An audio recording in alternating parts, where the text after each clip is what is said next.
내년 국가 예산이 확정되면서 광역 지자체마다 역대 최고의 국가 예산 확보를 자랑하고 나섰습니다. 그럼 전라북도는 어떤 상황일까요? 작년과 비교해 오히려 예산이 1,000억 원 이상 쪼그라드는 초유의 사태로 난감한 상황에 직면한 것으로 분석됐습니다. 게다가 힘겹게 확보한 새만금 SOC 예산마저도 타당성 검증에 발목이 묶여 있어 전북도와 정치권이 현실을 직시하고 있냐는 지적이 나옵니다. 박혜진 기자가 취재했습니다. 최근 국회에서 확정된 내년도 정부 예산은 656조 6천억 원. 전년보다 2.8% 증가해 역대 최대를 경신했습니다. 지자체마다 적지 않은 예산이 선물로 주어졌습니다. 충남이 전년보다 1조 1천여억 원 많은 10조 1천여억 원을 확보해 12.2%의 증가율로 도정 사상 최대 규모의 신장률을 기록했습니다.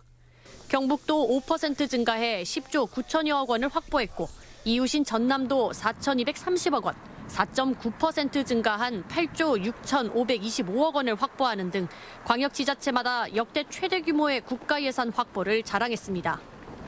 그럼 전라북도는 어떨까? 내년도 전라북도의 예산은 9조 163억 원, 전년보다 1,400여억 원이 줄어들어 1.6% 감소한 겁니다. 600억이 줄어든 광주광역시와 함께 지방에서는 유일하게 예산이 칼질되는 수모를 당한 것. 연례적으로 주어지는 고정 예산은 다른 지자체와 다를 것이 없지만 새만금 SOC 등 사업 예산의 대폭 삭감이 주된 이유로 보입니다. 그럼에도 전라북도와 정치권은 불가능에 가까웠던 새만금 예산의 파국만은 막아냈다며 서로의 공을 치하하기 바빴습니다. 국회와 도의원님들의 삭발투쟁과 릴레이 단식 투쟁, 마라톤 투쟁은 도민들을 하나로 결집하는 좌추 2기에서 이렇게 구해서 일단 정상 출발할 수 있는 그런 발판을 만드는 이런 예산 결과다. 전북의 미래 성장 동력이라던 새만금 SOC 주요 사업 10개 가운데 4개 사업을 아예 전액 삭감돼 추진할 수도 없는 상황. 가까스로 예산이 복원된 사업은 신항만과 새만금 전주간 고속도로 건설 등 2개 사업이 전부입니다. 심지어 확보된 새만금 SOC 예산 4,500여억 원 가운데 신공항과 지역 간 연결도로 사업 예산 454억 원은 당장 손을 댈 수도 없습니다. 정부가 적정성 검토를 통해 긍정적 결과를 내놓아야만 사용할 수 있는 겁니다. 적정성 검토가 끝날 것으로 예상되는 시점은 내년 6월 말.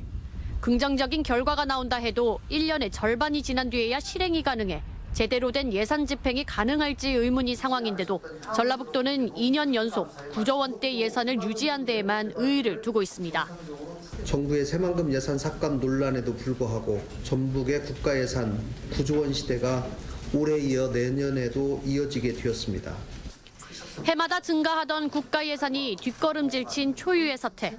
어렵게 확보한 예산마저도 실행이 불투명한 상황 속에서 전라북도와 정치권이 여론의 화살을 피하기에만 급급한 것 아니냐는 지적이 불가피해 보입니다. MBC 뉴스 박혜진입니다.